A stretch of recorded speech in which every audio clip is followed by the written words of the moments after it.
আমার ঐতিহ্যবাহী শহর চুঁচুড়ার অন্যতম বনেদি বাড়ি হালদার বাড়ি। চলুন আজকে হালদার বাড়ির পূজা প্রস্তুতি পর্ব আপনাদেরকে দেখাই। ষান্ডেশ্বর তলার পাঠকগলিতে বাড়িটি অবস্থিত। চলুন বাড়ির সম্বন্ধে ইতিহাস কিছু জেনে নেওয়া যাক। আমার নাম হচ্ছে দেবজ্যোতি হালদার। আমি বাড়িরই একজন সদস্য এবং বর্তমানে আমি বাড়িতে পুজো করছি। তো হালদার বাড়ির ইতিহাস সম্বন্ধিত হচ্ছে আমাদের জানি যে চুঁচড়ো শহর, আমাদের চুঁচড়ো শহরের মধ্যে অনেক বনেদি বাড়ির পুজো হয়। তার মধ্যে হালদার বাড়ির পুজো হচ্ছে একটি অন্যতম পুজো। এখানে মা অভয়া রূপে পুজো হন, যে মহিষাসুর মর্দিনী যেটাকে বলে সেই রূপে আর কি পুজো হন। আমাদের পুজোর ইতিহাস প্রায় 450 বছরের পুরনো। আমরা সকলেই জানি যে চুঁচড়ো শহর, যে আমার শহর চুঁচুড়া, সেই শহরের চুঁচুড়োর মধ্যে চিঁচড়ার বন ছিল, সেখান থেকেই নামকরণ হয়েছে চুঁচড়ো। এবং হুগলি ছিল হচ্ছে হোগলার বন, সেই জন্য হচ্ছে হুগলি নাম হয়েছে। তো আমাদের এই ষণ্ডেশ্বরতলা পার্শ্ববর্তী অঞ্চল, এখানে মহা শ্মশান ছিল। এই শ্মশানে বাস করতেন এক ব্রাহ্মণ। সেই ব্রাহ্মণের কুটিরে একদিন এক বৃহন্নল্লা এসে আশ্রয় চান।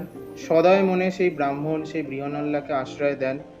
পরের দিন সকালে সেই বৃহন্নল্লাকে সেই ব্রাহ্মণ আর খুঁজে পান না। যদিও রাত্রিবেলা স্বপ্নাদেশ হয় যে মা দুর্গাকে সেই যেন পুজো করে এবং মাটির তলা থেকে তিনি এক ঘড়া মোহর তিনি পান এবং পরবর্তীকালে সেই মোহর দিয়েই প্রাসাদ তৈরি হয় এবং এই দুর্গাপুজো শুরু হয়। পরবর্তীকালে যদিও সেই ব্রাহ্মণের কোনো রকম কোনো খোঁজ পাওয়া যায়নি। তারপর নবীনচন্দ্র হালদারের অষ্টাদশতম পুত্র সত্যচরণ হালদার এবং পাঠকদের কন্যা কুসুম কুমারী দেবীর সহিত বিবাহ হয় এবং তারপরেই সমস্ত দুর্গা দেবীর ভার তাদের ওপর এসে পড়ে। তারা বাসুদেব জিউ এবং শ্রীধরের সারা বছর ধরে নিষ্ঠা করে পুজো করে আসেন এবং আমাদের বাসুদেবের ঘরে সমস্ত রকম 12 মাসে যতগুলো লক্ষ্মী পুজো হয়, যত জন্মাষ্টমী হয়, সমস্ত কিছু পুজোই পর্বই সেখানে হয়ে থাকে। রথের সময় থেকেই আমাদের পুজোর সূচনা হয়। রথেতে আমাদের পেতলের রথ আছে, সেই পেতলের রথে বাসুদেব শ্রীধর নামেন, সেইখানে বাড়ির সকলে তাতে টান দেন এবং তারপর কাঠামো পুজো হয় আমাদের সেই দিনকেই। সেই কাঠামো পুজোতে আমাদের কুমোর আসেন, কুমোর এসে খড় বাঁধে, সেখান থেকেই ঠাকুর করার আর কি সূচনা হয়। এবার আমাদের কুমোর আসেন হচ্ছে, আগে আসতো সুনীল পাল কৃষ্ণনগর থেকে, এটা আমাদের রীতি হয়ে আসছে। যদিও কিছু শারীরিক অক্ষমতার কারণে তিনি আর আসতে পারেন না, সেই জন্য আমাদের লোকাল শিল্পী বাবু পাল এখানে থাকেন। সে এসে এখানে ঠাকুর করে দিয়ে যান। আমাদের এইখানেই ঠাকুর তৈরি হয়, দালানের মধ্যেই। পুজো শুরু হয় হচ্ছে মহালয়ার পরের দিন, অর্থাৎ প্রতিপদ থেকে আমাদের মা চণ্ডীর ঘট বসে। সেটা বসে হচ্ছে বাসুদেব শ্রীধরের ঘরে, ঈশান কোণে সেই ঘরটি বসে, মা চণ্ডীর ঘট। এবং সেই দিন থেকে চণ্ডীপাঠ শুরু হয়ে যায়, চণ্ডীপাঠ চলে এপ্রিল নবমী অবধি। তো সেইখানে পুজো হয় এবং প্রতিপদ থেকে আমাদের একটি ভোগের অন্যরকম প্রিপারেশন রয়েছে, যেমন ভাত, ডাল, পাঁচ ভাজা, যেগুলো যেমন থাকে, তেমনি নানচে পাতা দিয়ে, থোড় দিয়ে, কচু দিয়ে শুক্তো বানানো হয়। এটা অদ্ভুত ধরনের, এটা যে কোনো চট করে পাওয়া যায় না জিনিসটা। তারপর চচ্চড়ি, চচ্চড়ি কচু সমস্ত জিনিসপত্র দিয়ে চচ্চড়ি তৈরি হয়। আলুর দম, কোন দিন পনির, যেভাবে দেওয়া হয়। পায়েস হয় এবং হচ্ছে কাঁচ তেঁতুলের টক, মায়ের ওটা মাস্ট। কাঁচা তেঁতুল দিয়ে সেই টকটাকে মাকে নিবেদন করা হয়।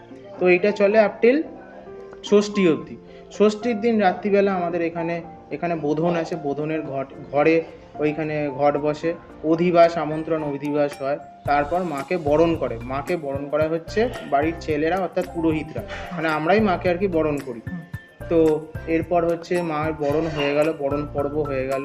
তারপর হয় হচ্ছে সপ্তমী। সপ্তমীতে সকালবেলা যেমন কলা বউ চান, সেই দিন থেকে পুজো শুরু হয় এবং প্রত্যেককে যারা যারা আসে আমাদের রিলেটিভ সবাইকে এখানে বসিয়ে ভোগ খাওয়ানো হয়। এরপর হচ্ছে অষ্টমী। অষ্টমীর দিনকেও যেরকম সকালবেলাতে পুজো হয় সেইভাবে হয় এবং অষ্টমীর দিনকে আমাদের সন্ধি পুজো হয়। সেই সন্ধি পুজোতে সমস্ত কিছু রীতিনীতি মেনেই হয়।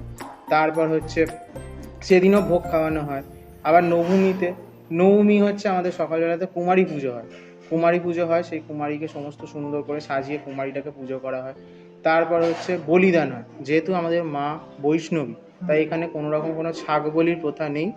এইখানে আমাদের চাল কুমড়ো বলি হয়। ঠিক আছে, সেইটাই আর কি হয়ে আসছে।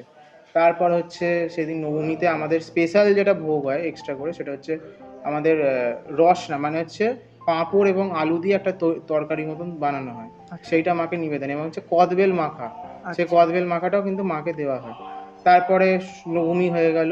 পরের দিন দশমী। দশমী হচ্ছে আমাদের অপরাজিতার বালা তৈরি করা হয়, যে অপরাজিতা মার্কিং কাপড় দিয়ে বেঁধে সেটাকে পরে বাড়ির যত ছেলেরা আছে সবাই মিলে পরে সেইটাকে নিয়ে বাবা ষান্ডেশ্বরের কাছে যাওয়া হয়।